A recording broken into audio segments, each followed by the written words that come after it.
Hello everyone. Today we talk about how to fix the app of Prime Video. We will go to settings, then we click on apps.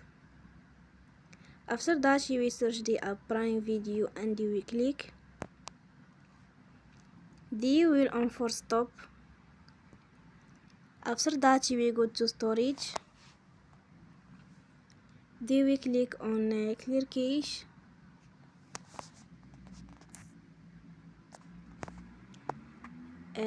In the end, turn off your phone and you will recharge your phone again.